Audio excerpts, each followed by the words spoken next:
Hello, good evening, and welcome to the Sunday night breakdown. Daniel Routledge and Dave Forrester with you for what was supposed to be the final weekend of the regular season in the British Basketball League, and to all intents and purposes was, because pretty much everything was decided this week. But we'll start back on Wednesday night, first of all, and what could have been a title decided, but it turned out not to be. The London Lions 86, the Leicester Riders 81, and London coming out firing threes early on this one, got up 10 points, 17-7, but Leicester with the last 8 points of the first quarter kept themselves in it. And then early in the third quarter, DeAndre Liggins, who seemed very hyped for the game, picks up his third foul, and you think, "Oh, this is a chance here for Leicester." Yeah. Yeah, it was early in the second quarter. He got his third foul. Was, yeah. Horrible call. A horrible call. He was just making a post move, and called him for a hook, and it just wasn't. Well, it was one of them where he sort of went at him a couple of times. You could see the referee on the baseline. Wait, I'm calling that. Yeah, I think it was an anticipation call. It wasn't quite what he thought it was, but nevertheless, it did make things interesting. It's a fascinating game. This is because obviously the pride involved in relation to not losing the title on their own court.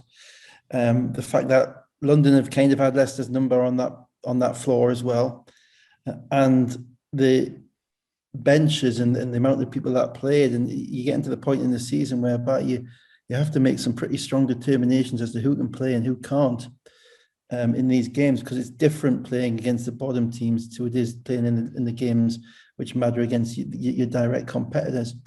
And London started off the way that you like them starting off. They had Parker playing at the 4.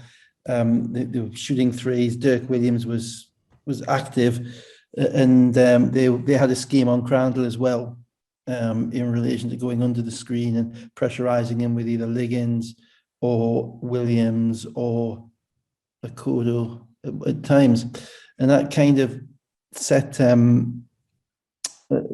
Leicester back a little bit. But London have a problem in the centre spot. They've still not solved their problem in the centre spot. Tuaya has dropped away. Ali Hodzic is now their best centre, but he got into foul trouble. Then they came in with Shane Walker for the last 2 minutes of the first quarter, and he played so well that Vince never put him back on the court. And I think it was 2 fouls, no points. Didn't look like and that was the run that Leicester went on. And we had this strange thing at the beginning of the second quarter of London playing with Ward Hibbert guarding Fraser. Ward Hibbert was their 5-man, and that's not going to be sustainable in the playoffs. Now, I think they got away with it in this game, and they also got away with the minutes that Liggins was out the game, because Liggins was out the game for the last 8 minutes of the second quarter. And Leicester never really made it. I looked at it, and he goes down, and it was a close game at that point. And I thought, this is the 7 minutes here, because he's not going to come back into the game in the first half. This is the 7 minutes for Leicester. They have to win these 7 minutes, but actually, the first 5 of them, London kept them at bay. Yeah, they had to dig in at that point. London had to dig in, but this is, to be absolutely fair, this is Dirk Williams, because of Liggins. Dirk Williams goes under the radar. He's a similar type of player. He's long arms. He's a wing player. Liggins monopolizes the ball, but if he's Steph Curry, then Dirk is Klay Thompson. He's the ball, and he's shooting it with virtually no dribbles, no nothing. And if somebody closes him out, he's going to go and dunk it. And he's an outstanding BBL fast break player. He gets 10 cheap points a game, and he kind of stepped up for them. Ali Hodzic stepped up for them, and they. As you say, that they maintained it to the halftime break. Leicester never really felt quite comfortable with Leicester where they were at. They seemed a little bit tentative. Nelson Henry was impacted a little bit. Clearly, they'd come out to really deny Crandall and getting any penetration into the lane. And to be fair to him, particularly in this game, but also on Friday, it was a bit different today.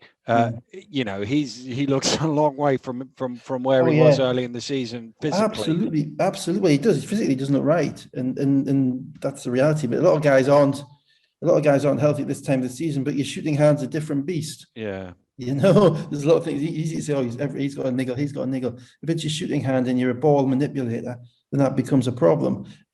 So what London did, and what you have to do as an opposition team, is you have to weaponize that. Yeah.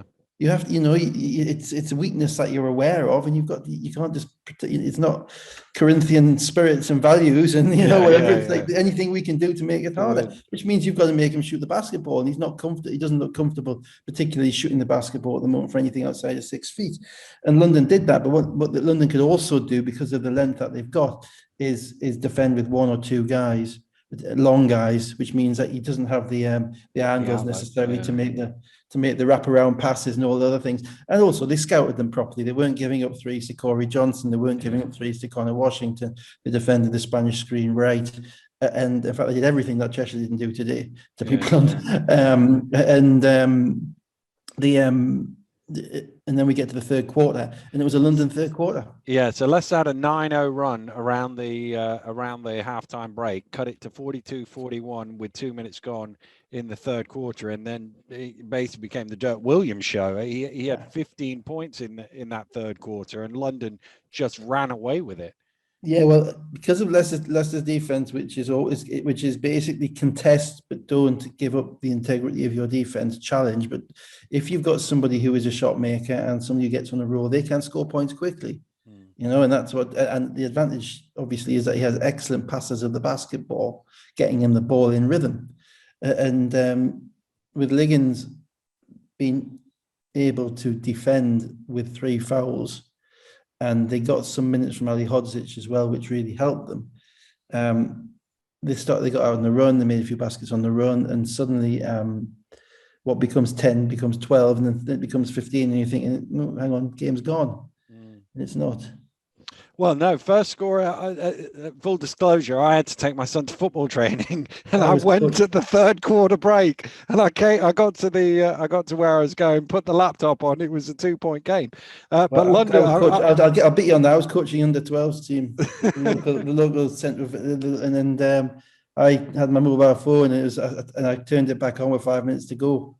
Yeah. Having been up 18 and they were at 1. So I've watched it back. I watched it back. I've watched those 5 minutes back. And they actually had the first score lines, and it was an 18-point game, 68-50. But then Connor Washington just took over the game. He had 7 points. He was finding people. He was doing everything. And Leicester also had all but 1 rebound in the first 4 minutes. He did, but their defense.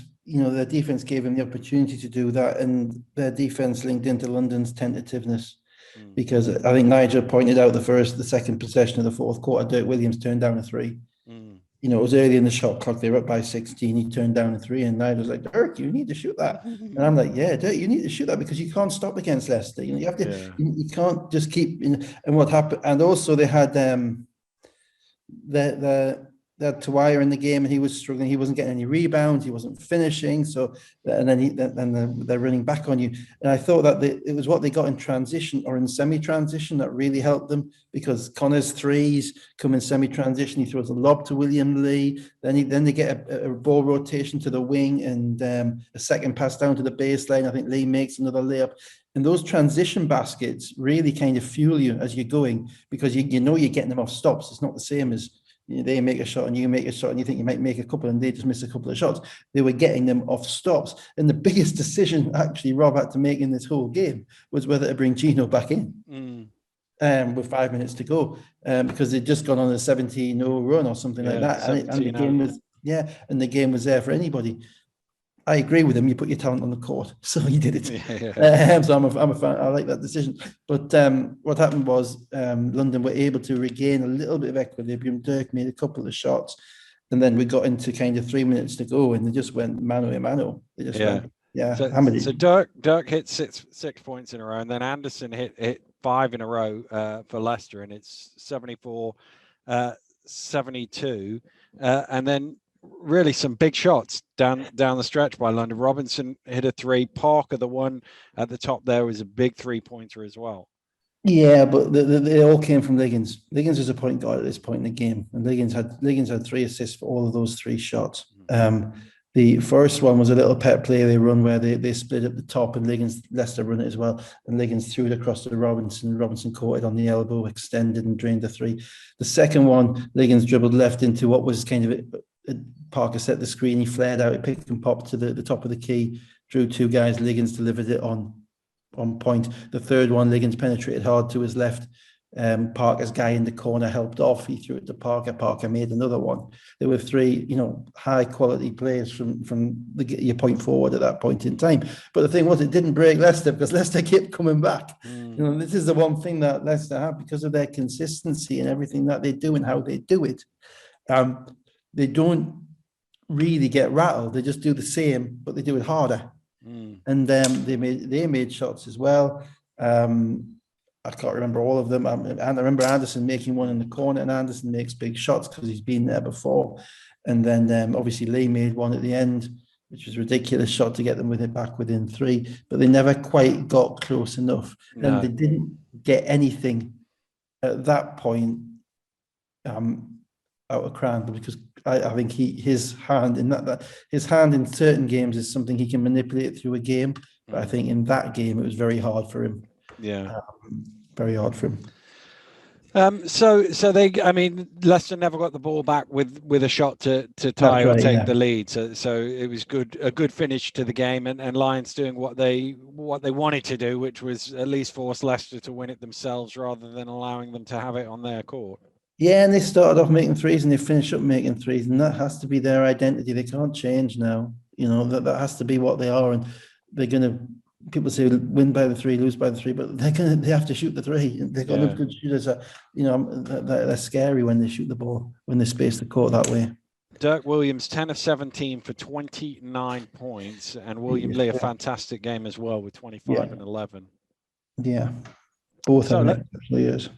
Let's go to Thursday night. Cheshire at Phoenix, 85. Glasgow Rocks, 69. 7 points from Farrow. Gordon broke this open with an 11-0 run to lead 28-14 after the first play of the second quarter. Rocks did have a bit of a rally in that second quarter, but Knicks finished off 10-2 to halftime, and that really was pretty much that. Well, you have to look at Glasgow and you have to look at Gareth thinking, well, I'm not playing anymore. My 2 Americans have gone. We're not going to make the playoffs. We got 7 players, and Fergus Hart, who's my 8th player, who's not played all season. Nice quiet finish to the season. We're going to play Cheshire on Thursday, Leicester on Friday, and home with London on Sunday. Great. How do you handle that? That is tough. So, firstly, credit to Glasgow for just sticking in it. They're playing for jobs and they're playing for for development and all of that stuff, but it's still hard. It is still hard. And the interesting thing for me in relation to Cheshire was Cheshire have had a lot of moving parts recently. And they seem to have settled on the starting 5 with Carey at the 3, Hayes at the 4, and Jimbo Lull at the 5. That might well be their best lineup. I'm not sure that. I think you probably might want to look at switching Carey and Gordon. Because Carey's the energy scorer who can give you the energy off the bench, whereas Gordon is more your facilitator who can help you play through Ross and McCall when they're both in the game. But nevertheless, if that's the way he's going to go, that's fine, because they needed to be settled for most of the playoffs. Now, in this game, it didn't really matter as much because Gordon came off the bench and scored. So, you always want a bit of scoring punch from the bench from somebody. And Gordon hasn't demonstrated really that he was going to be able to provide that this year because he's been a facilitator most of the time. But they got that from him. And once that was, as you say, the game was, to use the phrase, broken open, Glasgow just don't have enough. They play hard, but they're going to wear down. They're getting some good reps. Malcolm's getting some good reps, and that will help them going forward as a young Scottish player. Jack Donmy as well is getting to play. He wears down a little bit. He's probably a guy who needs to be at this point in time, kind of the 22 minute block as opposed to either the 36 minutes or the 6 minutes, which is where he's been, but he's a guy you think can produce, but I think probably in short spurts because he does seem to wear down, and his quickness is there, but his size is not quite big enough to power on through people. So if you're a big who plays with quickness, you need to be in the game, make your plays, then you get your blow, and then you come back with that energy again. But yeah, overall, a game that was never really a game after that. And I gave up about halfway through the third quarter. Yeah, Rocks had a little run in the fourth quarter, but it was just halving a 20-point lead to a 12-point lead or something like that. So it wasn't. So let's go to Friday, and Surrey Scorchers 78, Sheffield Sharks 86. I've not written it down, but from memory, I don't think Nichols or Hildreth played in this game. Certainly, Nichols didn't play. I think Hildreth might have played a little bit. Or maybe did he? From memory, I'll have to check that. Again, full disclosure, obviously I'm commentating on a Friday night, so I watch these games back on a Saturday. And to be fair, I'd watched Wolves against Newcastle first off and then turned this on. And the first quarter was a bit of a slog. And I didn't know whether that was in reflection of the fact that I enjoyed Wolves Eagles as quite an exciting game. And this was 6-6 after 5 minutes and a bit scrappy. It was. And it's kind of an identity that you're right, Hildreth didn't play. I must have been so that's my bad. It's an identity Sheffield are kind of developing a little bit, particularly on the road. You don't get any particular early. You had a game at Plymouth with them as well, which was kind of similar. You don't get much in the way of, as you say, kind of up and down free flowing basketball to start with. It's almost like Sheffield kind of feel you out first. And quite often this season it's been a downfall because against, up until 3 or 4 weeks ago, they'd been regularly ending up in 10, 12, 15 point first half deficits. And they've got back from some of them and they've not come back from others. They're still going down the line of starting Mike Tuck and then kind of bringing Coke on, which I think fairly quickly, which again appears to be for foul trouble. And I think in this game, again, from memory, and I watched them again this afternoon, so I don't want to get them transposed in my mind. They again had difficulty scoring the basketball once the bench came in. And once they went with kind of the Marsden Coke lineup. And Nichols is a big player for them in relation to how they space the floor, because neither Marsden or Coke can do that. And it's very different in this league playing with 4 guys who can shoot threes as opposed to 3 guys who can shoot threes. The spacing, the help side, everything is totally different. But it was a game which, to be honest, for the first half, I thought was there for Surrey to win. But then you often think that with Sheffield. And the thing with Sheffield is they rarely go away. Occasionally they might get, I think they got blown out of Worcester once this season, but other than that, they're a bit like Leicester in that they're methodical. They keep doing what they do. Rotino is going to keep putting you under pressure. He's coming off those stagger screens, shooting the ball, putting his head down, getting to the rim. The minute that you fall asleep, Helmsley's got 15 points and you don't know how. Then suddenly Coke gets a couple of post-ups and then a cheap offensive rebound, and then Lillard drives hard to his left, has 2 people draped over him and makes a shot. And you wonder, where's it all come from? I didn't see much in the way of the level of motivation I would have thought from Surrey. I know. Weird, isn't it? Last couple of the game at Plymouth as well was similar in that regard. And as you said, they're not big on bodies anymore, so that they're all getting to play. They just looked a bit worn down, and that might be kind of an impression from the game because Sheffield wore them down in the game. And they did what they did. McLemore had one of his quiet games, but Hicks and Lacey James did what they did.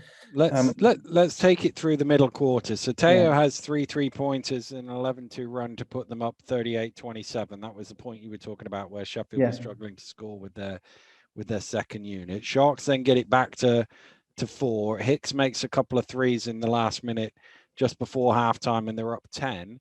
And they're still up 10 midway through the third. And then Hemsley has 7 of a 14-4 run that ties the game at 57. And then Scorchers, it was their turn to dry up. No field goals in the first 3 minutes of the fourth quarter. And Sheffield have a 5-point lead at the end of that. Yeah, and you compare. So I mean, I don't like just running through stat sheets and just saying, he did well and he didn't do well on the basis of a stat sheet. But Bennett Coke has 22 points on 9 of 12 and 12 rebounds in this game. And Amondre Rickman has 6 points, 4 points, and 5 rebounds in the same amount of time. Now that's a significant gap because when teams aren't making shots, you want someone who could, Coke's not making many shots from outside of 10 feet. No, he's not. So they're Not even scoring at the making them rim. from 10 feet, I mean, really. yeah. So he's got, maybe, 9 out of his 12, they're going to be at the rim. Yeah. And they'll be second shots. And that wears you down as a team. That really does wear you down defensively because you might be getting stops, but they're getting rebounds. There's at least a 2 or 3. He got offensive rebounds on the weak side where they defended, and he's able to lay it in because he's bigger and stronger and longer. 5 offensive rebounds in the game, and they just squeezed the life out of them.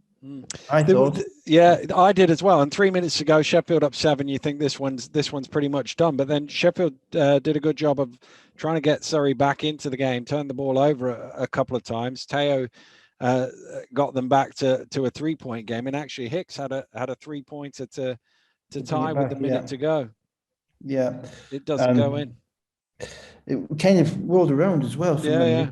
And down the other end, did Lillard make a play? Yeah, and then it's then 76-81, and then our favorite play of the entire season. Forget COVID year. This is the year of the 5-second violation. There was another one in this game that, I mean, they were still down 5 at that point, so it wasn't like it was definitely going to happen from there, but it certainly wasn't going to happen after that. No. Yeah, and as I say, you expect just a little bit more desperation, but this time of the year it's hard because everybody's been involved for so long that it's the mental wearing down of losing games, and these are teams that have we're talking about Surrey, it's a team that's lost probably 3 out of every 4 games it's played all season, if you take the cup competition into account. Certainly 2 out of every 3 games in the league, and getting yourself up for that and getting yourself, fighting to stay for an extra week to play the top team in the playoffs. That's a real mental discipline that you require. And people think, oh well, these are professionals. That's what they should all be doing that all the time. Yeah, and in their head they are, but it's still different, that extra 5%, getting yourself to that point whereby if you don't have the belief that you're going to be able to succeed, sticking at it right to the very end. And I think Sheffield are just beginning to pull that together, They've got their eyes on the 5th spot. They may have now clinched the 5th spot. I think they've got their eyes on Newcastle because obviously they beat Newcastle twice in a row in Newcastle in a week in March. So I think they, so that kind of impetus of belief, that injection of belief in them, which is think actually, well, we've been through, we just might have a way through this. Yeah, and at this point, they could still reach 4th as well. Was the other thing at that point? At point, although, given they're all neutral venues, 4th and 5th doesn't really make any difference in the way that it might have in the past. So let's go to Wolves against Newcastle. Worcester 92, Newcastle 87. No Defoe, no Anderson. I really enjoyed this game. I was watching this Saturday morning. There were 3s going up at either end. It was up and down. There wasn't much in it. No fouls called. Wolves didn't get a foul for the first 16 minutes of the game. It was just up and down. You score, we score. Yeah, it didn't get many stops either. No. It was a plea. Yeah, insofar as it was what you tend to find is that the pleasing games on the eyes for the neutral are the ones that are hair grabbing for the coach. Because for every positive, I was enjoying it, thinking I bet you Dave's got a different view to this. I thought it was very much kind of an end of season up and down game whereby everybody was playing hard, but nobody was kind of getting to that point of doing the little bit extra that you need to do to kind of separate yourself. And in games like that, you separate yourself with defense. You don't separate yourself with offense because all those guys can shoot. Kimball's making shots left, right, and center. Sayers is going ballistic in the first quarter at the other end, and both teams are running what they run, and neither team is really getting in the way of each other. Ultimately, I thought Newcastle failed. Well, getting into it, I thought they failed to separate themselves when they had the chance in the second and the third quarter, and they allowed the Worcester guy, particularly beginning of the third quarter when Jordan Williams wasn't in the game and Johnson Thompson was in the game for about 7 minutes, and their interior defense I don't think was anywhere near good enough. I don't think Worcester's interior defense was good enough either, but they have an excuse because, well, I suppose they didn't have, Newcastle didn't have Defoe, Worcester didn't have Parks. But neither team really guarded on the perimeter the way you would like. I mean, if you're Newcastle, you don't want Kimball getting all those shots. No. And then in the fourth quarter, if you're Worcester, you see Matt Newby on the sideline when they go under a screen for Fletcher and he drains a three, and Matt Newby's like, what's going on, Yeah. And then it got to the end, yeah. So yeah, it was actually a flurry of threes in the fourth quarter. Kimball, Wilkins, Williams, Fletcher, Kimball, and that was the bit from I think it was a tied game at the start of that. The Wolves ended up 9 points up, 88-79. At that point, you thought they were going to cruise it through, but then Boutnet with the unsportsmanlike, and Gordon hits a three, and a minute 15 to go, and it's a 3-point game. Yeah, and I'm trying Newcastle. Firstly, Kimball made those threes because Kimball had been getting shots he wanted in the game early in the game, and then the shooters like Wilkins got their threes because they were spacing the court well, and Newcastle didn't really trust their interior defense and overhelped a little bit. So someone like Jordan Williams can kick the ball out. He's got nine assists, or 11 assists or something like that. He 11. Can throw 11 assists, so he can throw the ball to shooters. Now, there's a reason for that. Is because he's got 11 assists because you're not confident that you can stop him one-on-one. And that's without Defoe, who's their best defensive center. But it also speaks not very well of their rotations because, Jordan Williams shouldn't be having those assists. Maybe hockey assists, whereby he throws it to somebody who throws it to somebody else. Yeah. If he's getting the assists directly off kick out, he's getting those assists just on the one pass kick out, and those guys are being able to lock up and line it. They're the best shots to shoot. Now, the play with a minute, and I can't remember the play with a minute and a half to go. I think it might have been Edwards attacking the rim, but I don't think Fletcher got the ball. And I was expecting him to get the ball at that point, and I think Newcastle missed and it maybe went into a foul game after that. Well, at the end, it's a 3-point game because of the three from Gordon. Yeah. And then Kimball makes a good defensive play, knocks the ball loose with about 30 seconds to go, and comes up with it. And they go down the other end. And then there's a foul called against the Eagles, which they called on Fletcher. And there's no way it could have been on Fletcher. There was probably a foul in there somewhere, but I'm not sure. It couldn't have been on Fletcher from where he was, but it was his number shown. And then Boutnet makes 2 free throws, and that's. Yeah, I don't know if it was a deliberate foul or not. I'd be surprised if it was a deliberate foul. Yeah. There was enough time to get the ball back. But after that, those guys, Martin Bownet's a very, very solid foul shooter at the end of games. You probably want to foul Kimball after what happened at Sheffield last week. So it was a good game. I mean, there was a subplot to it, which was that these two teams might have ended up playing in the playoffs. So I thought that was interesting as well. But the other subplot to it is, in relation to Worcester, they probably need Anderson and Parks to give them a real shot at the top three. In relation to Newcastle, they certainly need Defoe to give them a real shot at the top three, and they because their defense, against Glasgow the week before, they now lost against Glasgow, and against Worcester wasn't good enough. You can't be giving Jordan Williams 11 assists out of the post. You have to do a better job somewhere along the line in stopping that. So let's go to the Sky game on Friday. Leicester Riders 93, Glasgow Rocks 67, although the final score doesn't really tell you the story of the game. William Lee had a bit of a hip problem from the game on Wednesday. He was suited up, but he didn't come on court. But Leicester, probably because of their scoreboard, I should imagine. Leicester come out, Heron outscored the Rocks on his own in the first quarter. He had a great first quarter. 14 points. Johnson made a couple of shots. Washington made one, and Leicester were cruising through that opening quarter. I watched the first quarter of this game. I watched the third quarter of this game. I watched a little bit of the fourth quarter. And if you can tell me how Glasgow scored 32 points in the second quarter, having watched that, I didn't watch it back. I should have watched it back, but I didn't.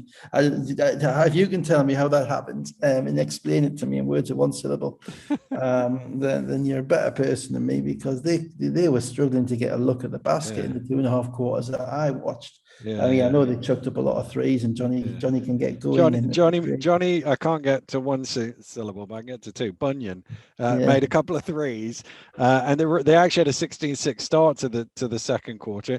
And Leicester just looked a little, I don't know, nervous is probably not the right word for it, but they just looked a little bit spooked in those middle two quarters. Yeah, I think certainly in the third quarter was pretty dire. It was wasn't, awful. it Was was pretty awful. dire. You were thinking, actually, there's a little bit of vulnerability here on behalf of Leicester, but Glasgow are utterly incapable or not put together to exploit that vulnerability. But that said, that little bit of vulnerability may have been there because Leicester knew that Glasgow weren't there, weren't able to exploit them. There's a different focus. I've talked to players in the past, and we've had a number of games like this in the past, and they always say how hard it is in those games just to keep going, because you can get to the rim when you need to. You can make a play when you need to. There's a difficulty in almost being as precise as you want to be. You might throw an extra pass, or you might not just get to the spot you went to because you're overthinking it instead of just playing because you're actually not being challenged. You kind of. That's hard to Glasgow, because Glasgow, obviously, they are challenging them, but they are physically overmatched with Leicester in every single position. Every single position is a physical overmatch, and in most positions there is a skills overmatch as well. So the best chance Glasgow have is to space the floor, make a few threes. That's the reality of it. And to be fair, Johnny Bunny and Fraser Malcolm put up 25 threes between them, so I think they kind of figured that out.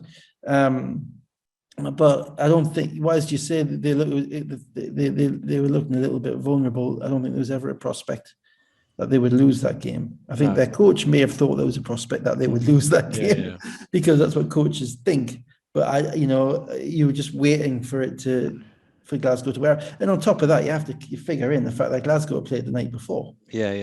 As well. So they're going to run out. And what they didn't need at the start of the 70th minute in 2 days was one of their own coming out in the fourth quarter on fire and going for 11 points in the first 3 or 4 minutes of the fourth quarter. Ali Fraser in a 13-2 start, and that was that. Yeah, I mean, that's always interesting because there are cheap points. You can get cheap points in the league. I don't mean that harshly against Ali Fraser or anybody else. But the guys who've been around a bit know when they need to be putting up their numbers. They know when it's their turn, as it were. And then Ali made a couple of jump shots. Then there was a couple of slips to the basket for basically uncontested layups on screen and roll stuff. And Glasgow just didn't have the scheme or the bodies to compete with it. But he's doing what he's meant to do. He's doing his job. That isn't 10 of 13. What I will say about what I'll say about this 10 game of 13. I was a little bit fearful for Leicester out of this game, coming up to Sunday's game, because of Heron and Fraser.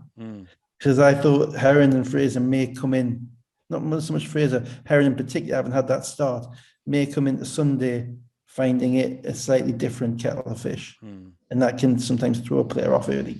We'll get to that in a minute. Heron finished with 26 and 10 in that game. Let's go to the other game on Friday. Bristol Flyers 75, Plymouth Raiders 96. And this is where I get to have my rant. Normally I sit here listening. I watched this back, too. I haven't seen it because I couldn't see it anywhere. This was the thing. Right. They didn't put it out and I couldn't find it on Synergy. So I'm going off the play-by-play. So I defer. I found it on the website. It was on the website. Oh, I couldn't see it. I went on the thing. I couldn't find it. I was most annoyed that I know that I can give you the play-by-play, but unfortunately I didn't actually see it. I'll tell you what happened. Basically both teams, firstly, Teddy wasn't playing for Bristol, and Mike Ocharobia wasn't playing for Plymouth. And that actually made this a far more offensive game than it would have been if either of those two players had been playing, because it meant that Bristol were left with a kind of a Wiltshire Mockford backcourt, and Plymouth were left with a Hamilton neighbour front court with Beastie playing a few minutes as well. So the rotations kind of were reduced on both teams, and you would probably say that Ocharobia is one of, he's a clogger, so he's a defensive player, clogs up the middle. And Teddy is a tempo controller and a defensive guard. And without those two players, both teams went and played. The spacing was there. I don't think there was a stop for about 4.5 minutes in the first quarter. And eventually, the reason that Plymouth pulled away with this was because Bristol couldn't guard them. They couldn't guard the spacing. Bristol, I think Plymouth went for 60 or 59 points in the first half, something like that.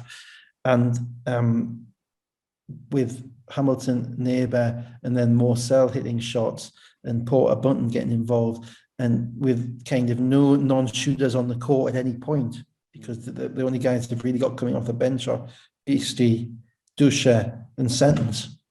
You know, the spacing, just the Plymouth looked like they were just having a heck of a lot of fun.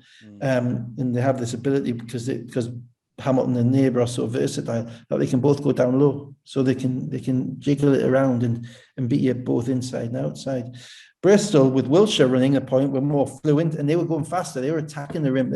Lockett was going. They were playing BBL basketball, which they haven't really been doing most of the season. They've been playing a lot slower, a lot more methodical, a lot more systematic, and it actually helped them, I think, because ultimately you've got 1 point guard, the ball's in Wiltshire's hand, you're going to play at his tempo.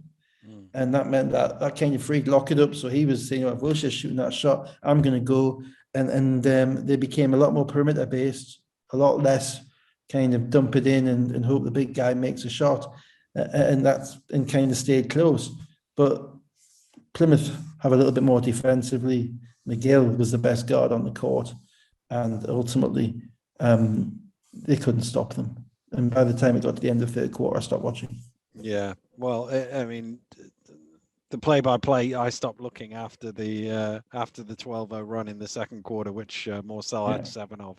And well, we'll say is that Morcell is really fitting there now, really fitting, because he is shooting the ball from the corner and he's playing more efficiently, and it will be a major precursor to their success in the playoffs if he stays out of foul trouble in those games. Because when he stays out of foul trouble, they got so much everywhere else that he's kind of the one guy people are tending to forget about. So let's go to Sunday, the one that's given me and Dave a migraine, trying to keep track of everything that's gone on today. We'll start with the 2-3 o'clock games because they couldn't spread them at half an hour intervals like the WBBL did. No. Even 10 minutes. Even 10 minutes would be nice. You could get the half time. You could watch one during half. 10 minutes, 15 minutes. Jesus. Plymouth Raiders 79, Sheffield Sharks 76. No Nichols, no Ocherobia, and again a bit of a stuttering start to this game, as we said with the previous Sheffield game. It was actually Plymouth that struggled in the first few minutes. They were down 10-4, but the Raiders then hit 10 in a row to lead 14-4, and it was pretty even for most of the rest of the first half. Yeah, I thought they came out flat, Plymouth, but I understand why. I mean, in reality, Newcastle's defeat at Worcester meant that they were pretty much guaranteed third. I'm not absolutely sure about pretty much. And they're coming off a game where they'd basically made everything at Bristol. And what you tend to happen is, you regress to the mean. The shooting doesn't always stay the same. There's this myth of momentum, which is, we shot the ball really well last week, so we're going to shoot it really well today. It doesn't work like that. Numbers mean it doesn't work like that ever. But players sometimes think it will, not consciously but subconsciously. So you're just a little bit different. Then suddenly the first two, you made 4 out of 5 last week from 3, and then the first 3 don't go in. You're thinking, why is that? I made them last week. Well, that's because you're still shooting 50% from the 3-point line. You're doing pretty well, But don't expect those numbers not to, at this point of the season, not to regress to the mean. And they started off a little bit like that, and they are reliant on their shooting now without Ocherobia, and they're relying on their guards to be aggressive. And also Morcell got hurt, I think, in the second quarter, which kind of also took away from the not badly hurt. I don't think he kept playing, but he wasn't playing at the end, which also took away from their rhythm a little bit, because they're not quite the same with the lack of depth that they got. They don't have Ubiaro to come in, and they don't have the extra big as well. Sheffield again, it was the same. It was, kind of methodical, consistent, rarely blow teams out, don't score that much in transition, run their stuff, kind of hang around in the basketball game, and you're just waiting to see, you know, how much they're going to hang around and how far they're going to get. The question really is how far back do they get? And in this one, Raiders hit the last 7 of the first half, and then a couple of threes early in the third quarter, and they were up 13, and they were looking comfortable until the last couple of minutes, and then Sheffield just turned the dial up again. You got Lillard and Hemsley and Rotino, and they made it a game for the last couple of minutes. But here's the thing: they kind of do it by stealth. Yeah. You know, they don't even do it in a kind of a blur like Leicester did at London, where it was like a 17-0 run in 4 minutes, and everybody's jumping up and down and they're scoring off their defense and they're running. Sheffield, it's kind of, you know, suddenly they're down 9. You think, and then Plymouth miss a couple more shots and they're down 7. And then bang, Hemsley's 3-point play game on. And suddenly you're a 4-point game. It's happened in the games at Newcastle this year that I was at. And it's happened regularly in other games. They don't blow many teams out. So, they hung around and they got right to the end. And again, you know, 5-second violation. 5-second violation. So Lillard had an and 1 and Hemsley had an and 1, but he missed the free throw. Yeah. And then McGill makes 2 free throws. So they've got possession of the ball, advance it to the front court, down 3, can't get the ball in. It's amazing. It's astounding. Hemsley, again, the point guard's putting the ball in. And again, that's the second or third time this year he's failed to get it in. I just, you know, maybe there is something in the kind of the overcomplication theory that, you know, you've got so many people running off so many areas, ultimately to the same place. There's only two or three spots you can go to, that you don't really need to be that complicated. Certainly, they don't appear to be doing it to run a play. You know, it's more about getting the basketball in. And there's only 2 places you can get the ball. Well, 3 places you can get the ball into, really, at the top of the key or in the corner. That's where it's going. You know, unless you're running a lob play. Or actually, we once ran a wall play at London City Royals, where Kai Williams made a 3 guys set up on the other side of the key. Screen, Kai Williams spun off to the far corner of the court and Fab threw him the ball and he made a 3 with 10 seconds to go, a tie. But that doesn't happen very often. So, you know, what you'd really want, I'm wondering whether it would be more sensible for two guys just to go away. Go away and stay away. Have your big screen down for your guard. Let your guard get the ball, and then your big steps to the ball if they double on that. But at the moment, you know, this one again, there was a cross cut. There was a kind of a what we call a Leicester cut, because what Rob's done at Leicester for probably 5 or 6 years, where the guys start on the far side of the court and they come out and they spin. The first one goes down to the corner on the curl. Second one comes up high. Then the big in the middle down screens for the other guy, and then the big turns and catches the ball. And so there's like 4 options for you there. But if you're not used to passing, and if you're not used to putting it in, and you've only got 5 seconds, and the guys don't start moving until you've had the ball for a second, then you're counting off these options and your time is running out. Yeah. And so, we used to, I hate to be over simplistic. We used to run something called box, where the 4 guys basically stood in a square. One guy screamed for another guy, and the guy came and got the ball. Yeah. You know, and that kind of worked. But they still had a chance at it. That timeout. They still had a chance of it, because McGill made some free throws, and it looked like Sheffield had took too long. But Rotino then hits a 3. They foul Porter Bunton straight away with 4.5 seconds to go. But he goes 1 for 2, missing the second, and there was a really good rebound outlet. Like they didn't waste any, didn't land or anything, just threw it out. And Hemsley was in full flow and actually would have got a pretty good look at it, but he kind of lost the dribble or bobbled the ball a little bit before he got that last shot up that would have tied had it gone in. Yeah, I mean, the first thing was that Rotino's shot was a special shot. I mean, he didn't force up the first one because there was 10 seconds to go. He got taken away from him, and he dribbled to his left and he stepped back and he made it.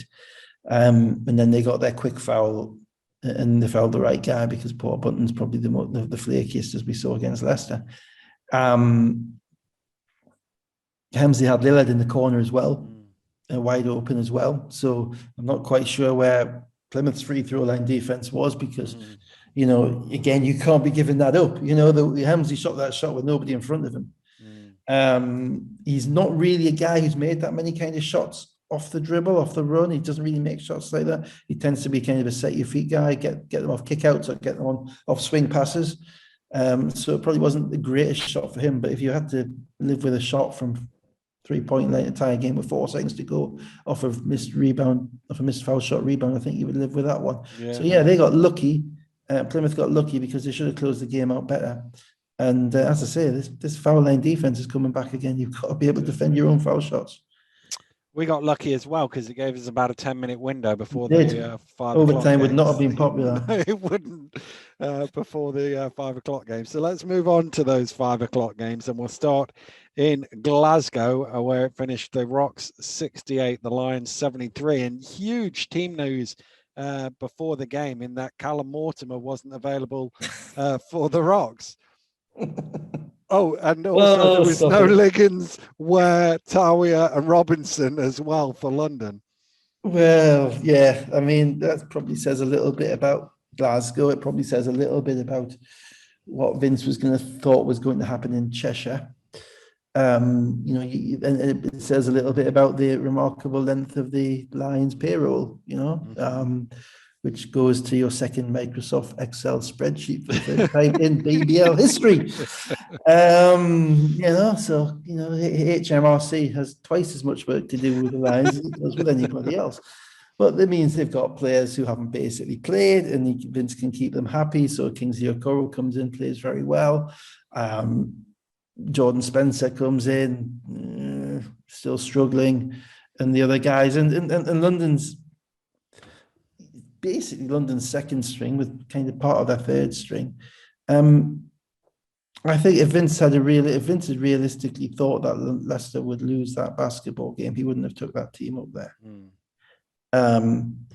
But because that team is the team that played for Lions today is a 6 to 8 in the league team. That is not a championship team, but they had enough to beat Rocks. Rocks, credit to them, 3 games in 4 days, stuck with it.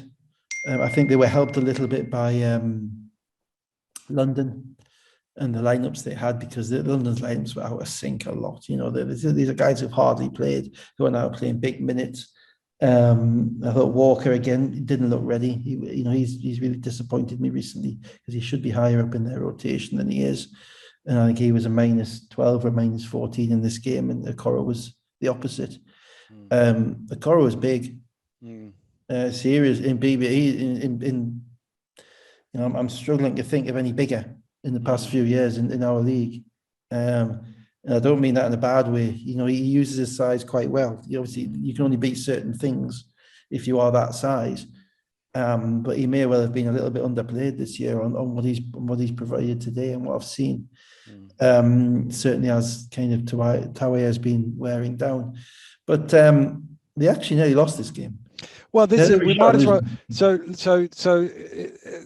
Rocks look like a team playing their third game in 4 days with 7 players. And just looked completely out of it. And Parker was comfortable. Ward Hibbert, you already mentioned, Okoro played really, really well. They're 20 up. This is game over. And with 6 minutes to go, it's 50-69. And then out of nowhere, Malcolm Hart Queddy hits a 3. It's an 18-2 run, and they get it back to 68-71. And you're thinking, oh my goodness, the Rocks might win the title for Leicester right here. Yeah, and it was, and this is the thing. This is players who basically haven't had the ball in their hands all season at crunch time for London. So you're relying on people who are your 6th, 7th, 8th option, and then suddenly you're asking them, "Oh, I need you to make plays." And so you got to try. And the reason that Rocks went on the run is because London couldn't score the ball.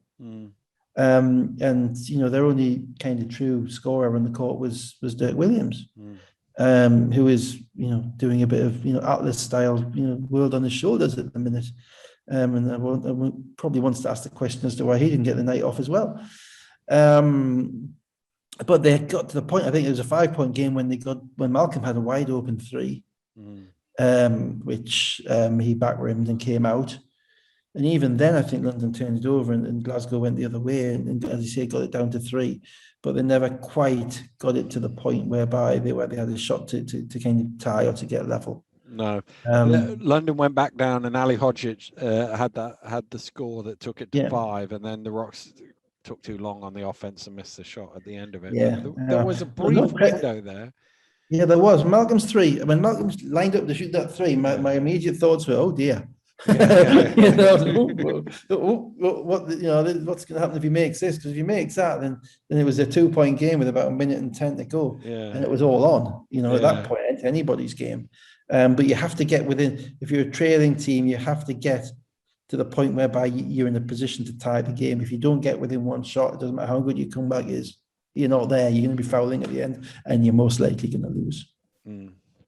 And they did lose in the end by 5. So that meant Leicester had to win the title for themselves. So we go to Cheshire now. And Leicester did win the title for themselves and won it quite comfortably in the end. It finished Cheshire Phoenix 65, Leicester Riders 97, a 5th league title for the Riders. And you could see if there was any queries in the middle quarters on Friday, there was none of it in this one. They were bang on it right from opening tip, really, Leicester. Yeah, firstly, congratulations to Leicester. They have been the most consistent team throughout the year, or certainly throughout the league season, which is obviously what the league season is decided on. They didn't win the league in this game. They won the league in the last 34 seconds against Plymouth. They probably won the league in a couple of games London played it against Sheffield, and when DeAndre Liggins didn't want to play against Worcester.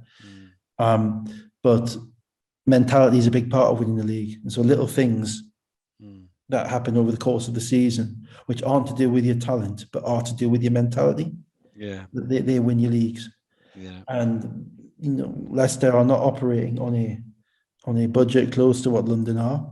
Probably Plymouth. I say that out of a degree of speculation, but I have a fair idea of what I'm saying about that. So for them to kind of stick it out to the end in the way that they have, it's a massive achievement. They all deserve an enormous amount of credit for that.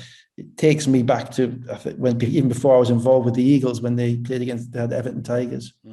Everton Tigers had been taken over by Everton Football Club and had serious money behind it and some exceptional players, but the team, the ethos of the Eagles actually kind of overcame that talent of Andre Smith and Richard Mitchell and all those guys at Everton. And it seems to me it's been exactly the same this year. There's a lot of talent on the Leicester team, no question about that. But on a game-to-game basis, it's been their approach and their willingness all to kind of buy into what is going on every week, not just 10 weeks out of 11, not just when they're feeling great, every single week.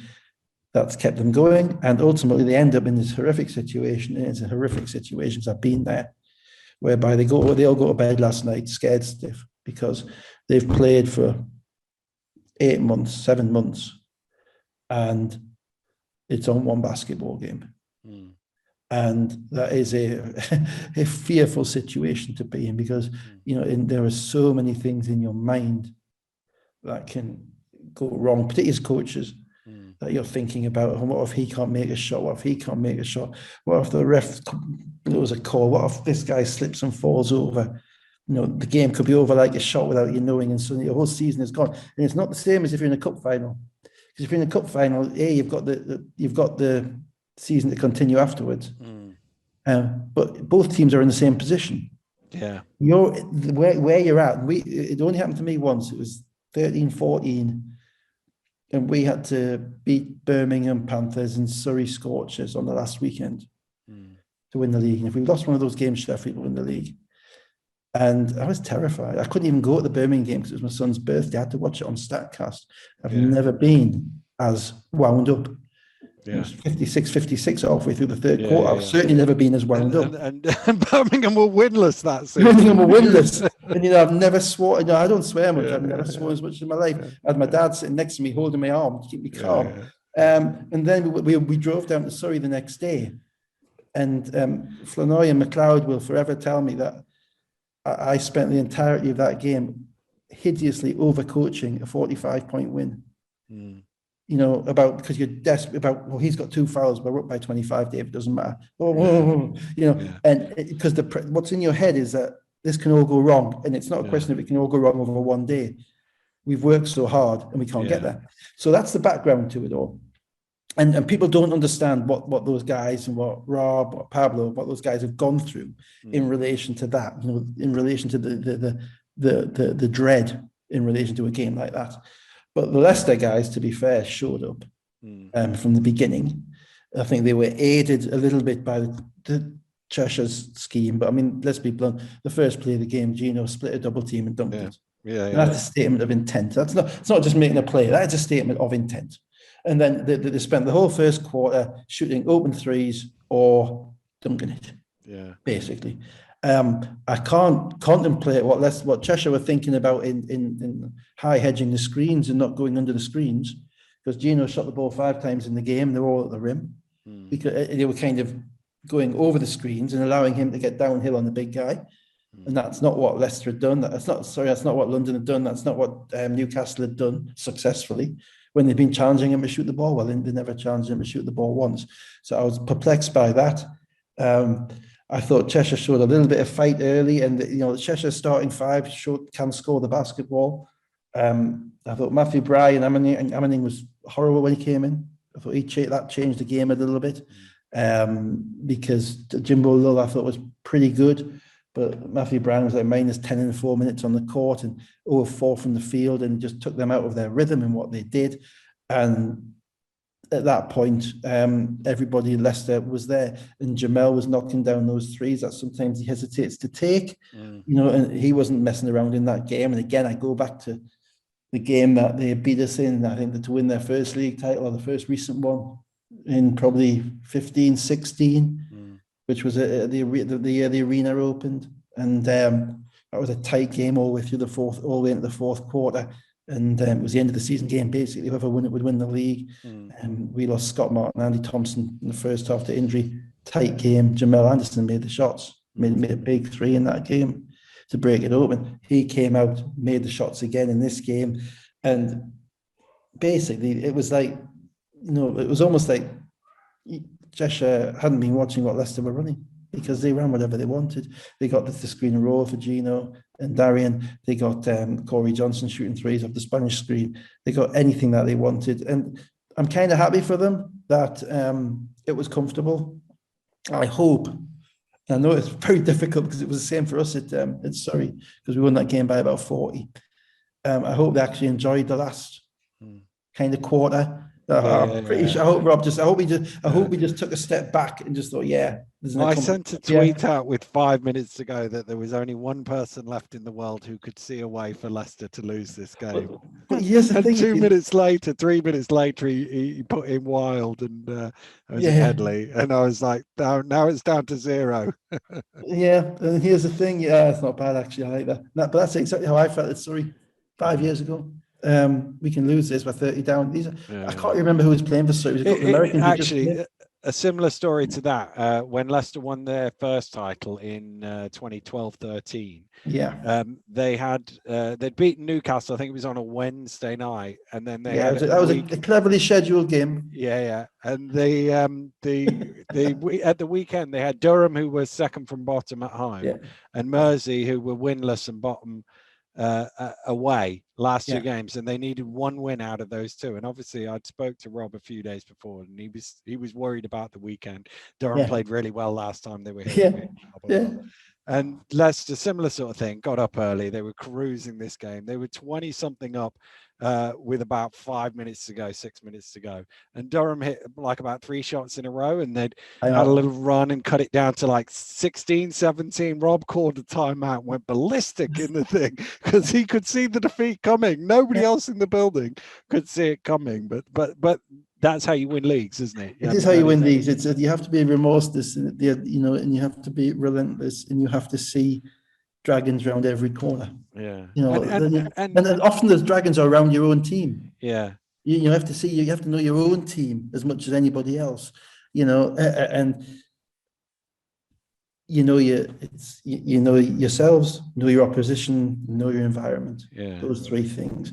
And the advantage that Leicester have, which I think has really borne them in good stead this year, is the advantage that we had for many years of having Dean there and understanding that, and understanding the mentality that you need, and understanding the pressures that you come under and how to absorb and work your way through those pressures. I mean, that Plymouth game, they should have lost that Plymouth game. Yeah. And that was the game. This that was the the point game. I was about to make here. Sorry, go on. Is it shows, watching all these games, you really see the sort of little sliding doors moments within the season. So if Leicester don't turn the ball over to Dirk Williams in the first game against London, they probably won the title a week ago, and they've got the last three games off.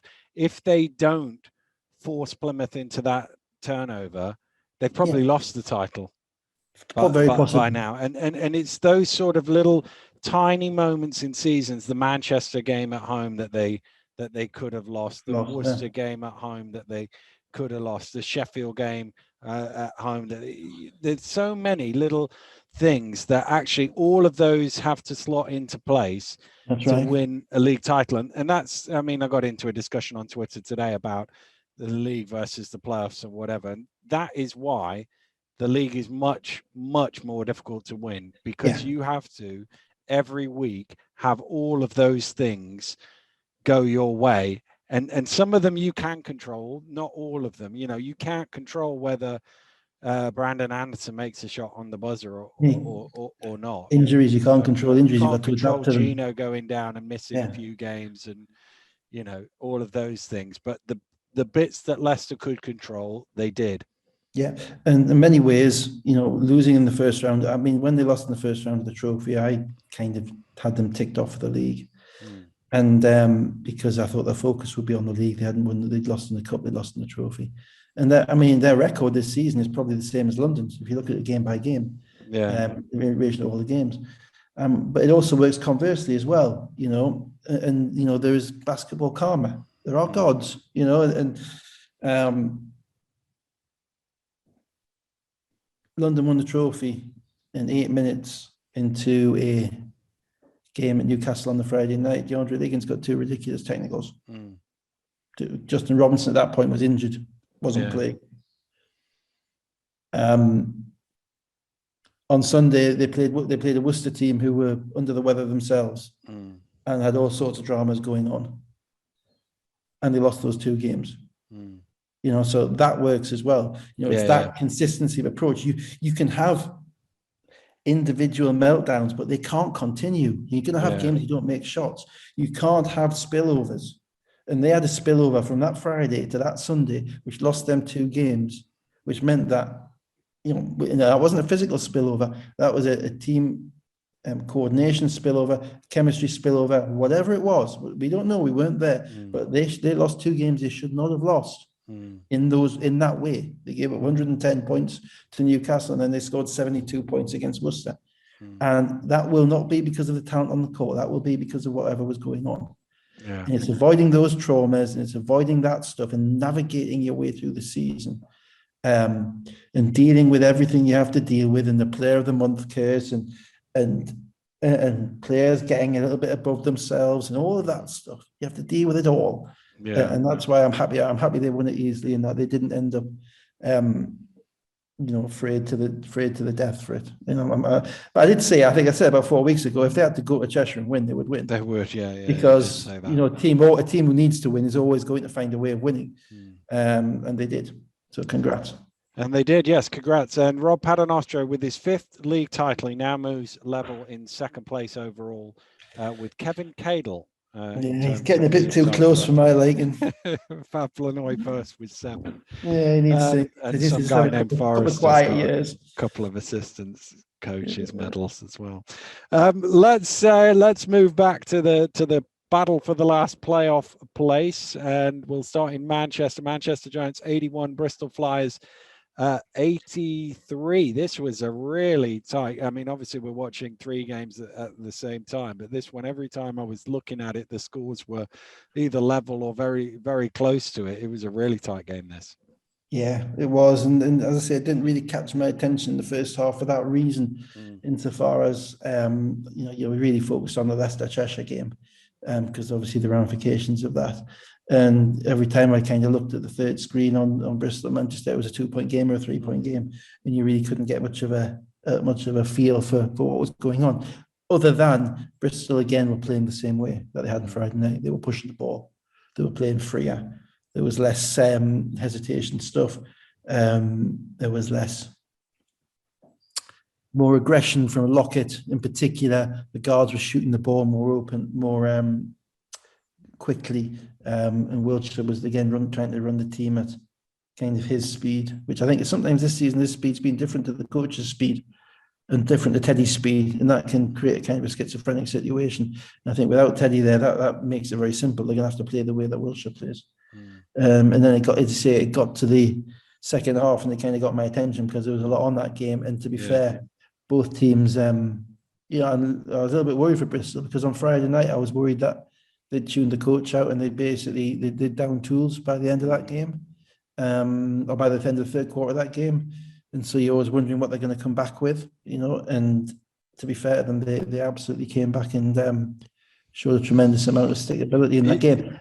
Yeah, I'll agree. I agree. Cassell had that little spurt in the third quarter, and the Giants get up 56-47, and I thought, "Oh, this is it here. The Giants are going to do this, aren't they?" And I thought, likewise with Bristol, that they were just going to melt away. But credit to them, even though the Giants stayed in front until the last couple of minutes, they hung about to give themselves a position to come from. Yeah, and this is kind of, I talk a lot about Wiltshire. Wilshire's a really interesting point guard because the games he plays where he demonstrably has the basketball, they play to a certain tempo. They're all the same. He has this rhythm about his game. Whereby he's going to come down, they're going to do this. He's going to take the same shots, doesn't matter what the score is. If he's open, you can shoot it there. You can maybe drive here, maybe run a screen and roll there. And because they're playing that way, they're all in that rhythm. It meant that they didn't go through any droughts. They still got shots at the right time. And I remember the first game we played at the Eagles Arena, he beat us. It was one of those, again, he was playing for Plymouth. I say he beat us because it's one of those games whereby we kind of try to put him away, and he just wouldn't let them. And then he made a couple of threes on our rookie, Carl Williams, at the end because we had some injuries. We couldn't have the right guy guarding him. He made a couple of threes, and suddenly the game's gone. And you think, hang on, they were never really that close, but because he was always ticking them over, they were there. And it was one of those games. And it actually turned probably about 3 minutes to go in the fourth quarter on a missed foul shot and a rebound. Yeah. I don't know if you remember. I think Bristol were down 4. Maybe Delpeche missed a foul shot. If they got an offensive rebound from under the rim, threw it back out to Wiltshire. Wiltshire drained a 3. Suddenly it's a 1-point game in a massive 5-point swing. And at that point, you just felt the momentum was in Bristol's favour, particularly as Manchester Johnson had fouled out, and his indiscipline has hurt them all season. He's been very good on the court, but this game he was 1 of 6 fouled out. They needed him because he's probably their most athletic player, and Bristol have a number of athletes on the court.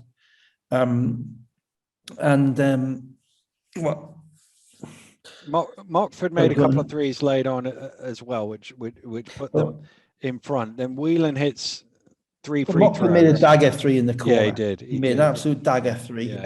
But that was off a transition, off a bad Cassell. There might have been a bad Cassell 3 or something like that. And they got transition, and they Cassell drove down the middle. He didn't get a call. He remonstrated with the officials. Whilst he was remonstrating with the official, because Mockford was running to the corner, and it was like a secondary break. I think it went through somebody else's hands as well, maybe Lockett's hands, and Lockett found Mockford in the corner. Mockford drained the 3, And that's Ben Mockford's shot, and Yeah. that's that discipline thing, ultimately it's the last player that, last 2 minutes of the game, you've got to be able to handle that. And but then Bristol committed a dumb foul, if it was a foul, I don't know if it was, but Lockett fouled Whelan. Whelan made all three. He did make all three, and then come down the other end, run some clock, and then Delpesh scores, and it's a 5-point game. Yeah.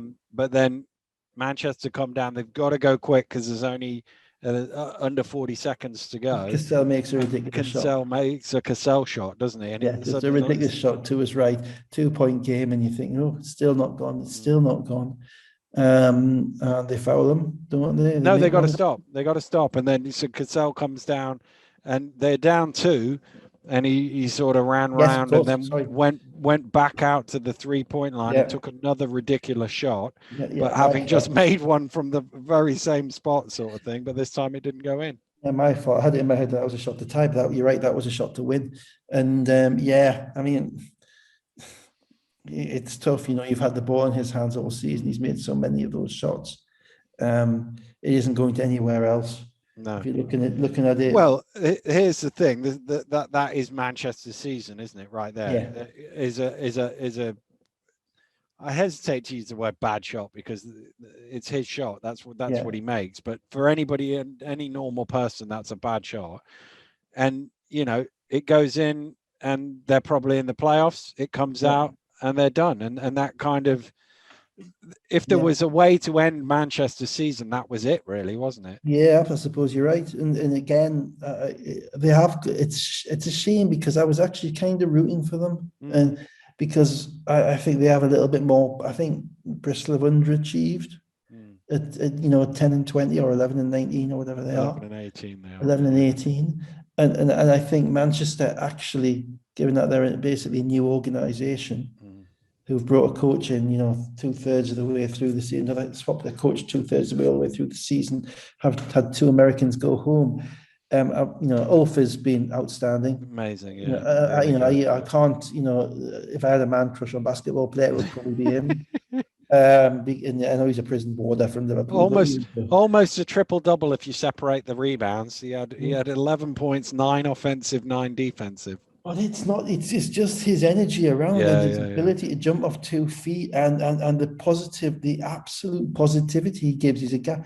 I'm actually quite chuffed with the kind of prediction I made when Brady went. Saying I didn't think it would hurt them, so I don't think it did. No. I think Brady was an emotion filler, a space taker. Ulf is the opposite. Ulf gives you 75% of that, but with none of the problems. Yeah. And to do that, coming out of Division 1, holding down the job, doing what he's done, hopefully he will be in this league for a long time, and hopefully he'll be able to concentrate on basketball, because his just everything about he kept that team in that game today with his offensive rebounding. They don't get those second shots, they're not in that game. Yeah. And he's not one of these guys who gets an offensive rebound and tries to go and dunk it against 3 guys. He'll get an offensive rebound, then he'll throw it back out again, and then go, and then they'll put a shot up, and he'll go and get it again. And he'll go and get it again, and he'll go and get it again. And that's at 6'8", and someone who can do that. That's a skill. That's not just hard work. That is a skill. If everybody had that skill, they would do it. So I was kind of rooting for him a little bit. But the ball bounces the way the ball bounces, and the basketball gods are, ultimately, if you don't have the discipline to get back on defense in transition, because that Mockford 3 was their season, the transition 3. If you don't have the discipline to stay on the court when you need to be on the court, and that was Johnson, who's done that multiple times this season, then those things bite you, and eventually you get hit.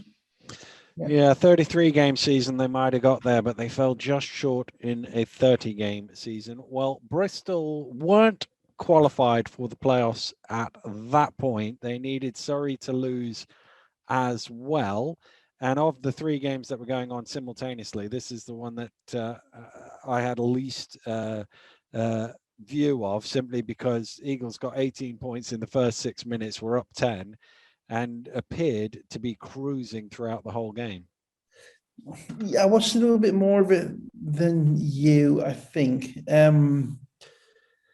Yes and no. The Eagles have been cruising through a few games this year, and then you look at it and it's a 5-point game. Yeah. And you wonder how. It's happened on multiple occasions. It happened again today.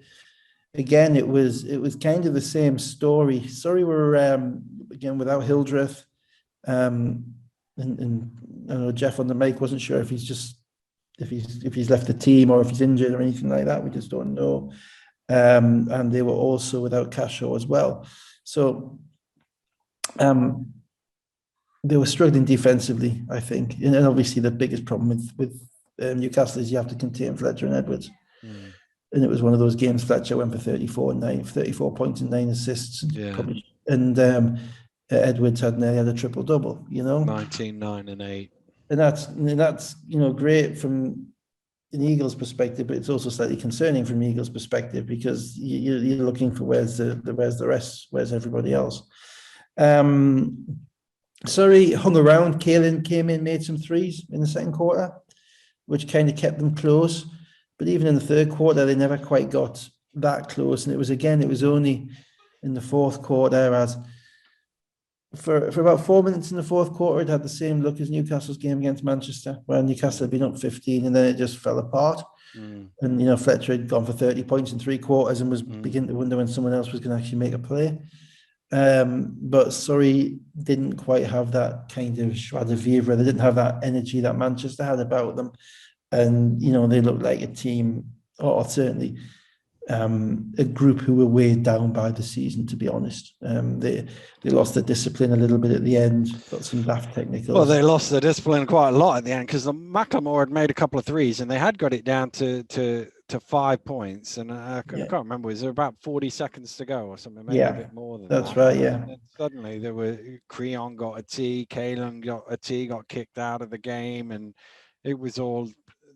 it did look like they were going to restart the game at one point. There's obviously been a little bit, it seems to have been a bit going on during the game between all of them. I know there was some suggestion that a floor wiper had got a tee instead of the Surrey bench at one point. I know Chris Dodds went to check that out, and I'd be very surprised if Chris didn't have a good reason for giving someone a tee, because he doesn't give many tees out. No. Known him for 20 odd years as refereeing and watched him ref, and he doesn't really give them out unnecessarily. But again, that's a discipline thing, isn't it? You've got to give yourself the best chance to win. You can get, if you're going to get those technicals, you get them when you're down 6 or 7 or 15 seconds left. Then the game is absolutely done. Your whole season's on the line. Don't quit in that way. For Surrey, Walsh again impressive. Really carved out a niche a little bit like Ulf, like Ubiaro before he became a James Bond. They've really carved out a niche for themselves in their ability to be meaningful players in the league. Whelan as well at Manchester, we should say too, have all kind of taken a step this year, which is good. Obviously Hildreth has, but Hildreth is not going to be here for a while. We've got to find more players like that. We've got to find more guys like that. Moving forward, hopefully less European guys and more British guys, but not losing the quality of the Americans that we've got to make the league better and better. Credit to him. But sorry, well, Hicks was okay. Hicks was good, but he wasn't as good as Fletcher. That's probably the game. If you got a guy who goes for another 34.9 assist game in a game, eventually, your team has to win one of those games. So that brings us almost to the end of the league season. The standings are actually pretty much complete. Leicester first, London second, Plymouth third, Newcastle fourth, Sheffield fifth. You might see the table tonight, which will have Cheshire above Worcester, but the head-to-head is in Worcester's favour. So when the final table is done, Worcester will be 6th, Cheshire will be 7th, Bristol will be 8th. The one place still to be decided is between Manchester and Surrey in terms of who finishes 9th and who finishes 10th. They both have one game left to play. They both have. I'm sure there's millions of pounds in the order of where you finish in like the Premier League. And Glasgow finished last. So that will do it. So because there is a few games next week, but they have very little riding on them, Dave and I will come back. I've twisted Dave's arm that we will come back and we will touch on those games a little bit. We'll give a cursory glance towards them, but perhaps not the full-on Monty that we normally go through on a Sunday night. But we will use that time to look forward to the playoff matchups rather than go through them all now, because obviously we've got a new format and everything to discuss how that might impact on the head-to-heads. But well, it's been quite a manic end to a manic season for myself and Dave. We've consumed a lot of basketball over the time, but the end line, like the teams, we can see the playoff final is not too far away, Dave. Yeah, when I retired last year, I promised my wife, obviously I'll have more family time. Thank you. I think she's beginning to feel she's been done. Yeah. But now that you're a star on Apple Podcasts and Spotify and many other places, YouTube. Well, both of us. Let's be fair. Let's not be too egotistical about this. But yeah, exactly. I think the general surprise and approval that we're actually bothering to do something like this. It lasted about 6 weeks. I think now it's something that I've got some games to watch. But no, it's been fun. I hope everybody's enjoyed it so far. We'll do the playoffs and figure out what we're good at and what we're not good at, and see if we can refine it in future. I think that's probably the best way. That's probably it. So thank you very much for listening, and we'll see you again next Sunday. Goodbye.